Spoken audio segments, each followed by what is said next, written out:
மனிதனையும் கடவுளையும் இணைக்கும் பாதையே யோகம். இதை புரிந்து கொண்டால் மனிதன் கடவுள் என்பதற்கெல்லாம் என்ன விளக்கம் வேண்டுமானாலும் நீங்கள் கொடுக்கலாம்.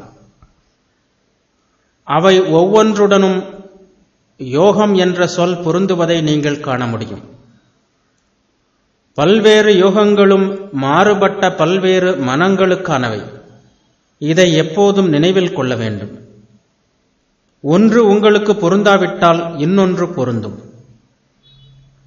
ஒவ்வொரு மதமும் கொள்கை, செயல்முறை என்ற இரண்டாக பிரிக்கப்பட்டுள்ளது. மேலை நாட்டினர் கொள்கை பகுதியை எடுத்துக்கொண்டார்கள். அவர்களை பொறுத்தவரை செயல்முறை பகுதி என்பது சில நற்பணிகளை செய்வது மட்டுமே. யோகம்தான் மதத்தின் செயல்முறை பகுதி.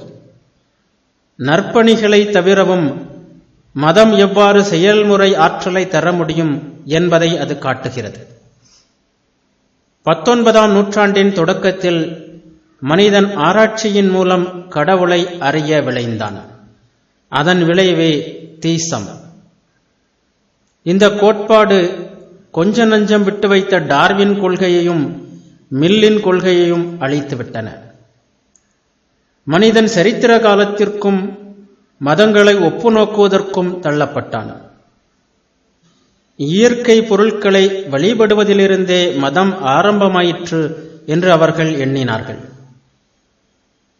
வேறு சிலர் முன்னோர் வழிபாட்டிலிருந்தே மதம் பிறந்தது என்கிறார்கள். ஆனால் முழுமையாக எடுத்துக்கொண்டால் இவை அனைத்தும் தவறாகவே இருந்தன. புற வழிகள் எதன் மூலமும் உண்மையை அடைய முடியாது.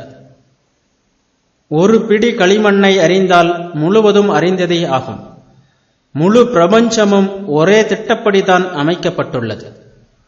தனி மனிதன் என்பவன் ஒரு பிடி களிமண் போன்றவன். இயற்கையின் ஓர் அணுவான மனித உயிரின் ஆரம்பம், அதன் வரலாறு, இவற்றை அறிந்தால் முழு இயற்கையையும் அறியலாம். பிறப்பு, வளர்ச்சி, முன்னேற்றம், நலிவு, மரணம் இவையே இயற்கை முழுவதிலும் உள்ள வரிசை கிரமம். செடியாகட்டும் மனிதனாகட்டும் இந்த கிரமம் ஒருபோலவே உள்ளன.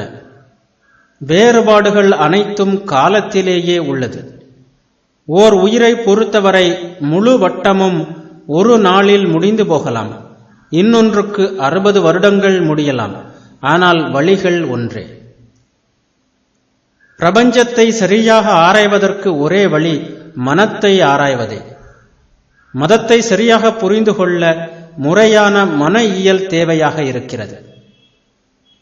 ஆராய்ச்சியின் மூலம் மட்டுமே உண்மையை அடைவது என்பது முடியாது. ஏனெனில் குறைகளுடன் கூடியதான ஆராய்ச்சியால் அதன் அடிப்படையே சரியாக ஆராய முடியாது. எனவே மனத்தை ஆராய ஒரே வழி முதலில் தகவல்களை சேகரிக்க வேண்டும். புத்தியால் அவற்றை ஒழுங்குபடுத்தி கோட்பாடுகளை உருவாக்க வேண்டும். புத்திதான் வீட்டை கட்ட வேண்டும். ஆனால் செங்கல் இல்லாமல் அதனால் வீடு கட்ட முடியாது. அதே வேளையில் செங்கலை செய்யவும் அதனால் முடியாது. உண்மைகளை அறிய உறுதியான வழி ஞான யோகமே. முதலில் மனத்தின் இயல்பை பற்றிய அறிவு உள்ளது. பொறிகள், அதாவது இந்திரியங்கள் உள்ளன. அவை கர்மேந்திரியங்கள், ஞானேந்திரியங்கள் என்று பகுக்கப்பட்டுள்ளன. பொறிகள் என்பவை புறக்கருவிகள். காண்கின்ற கருவி என்பது கண் மட்டுமல்ல, மூளையிலுள்ள பார்வை மையமும் சேர்ந்ததே ஆகும். ஒவ்வொரு புலனுக்கும் அவ்வாறே. அதன் செயல்கள் எல்லாமே அகமுகமானவை. மனம் பிரதி செயல் புரியும் போதுதான் புறப்பொருளை நாம் அறிகிறோம். அறிவதற்கு சென்சரி நர்வஸ் மற்றும் மோட்டார் நர்வஸ், உணர்ச்சி நரம்புகள், கட்டளை நரம்புகள் போன்றவை தேவை.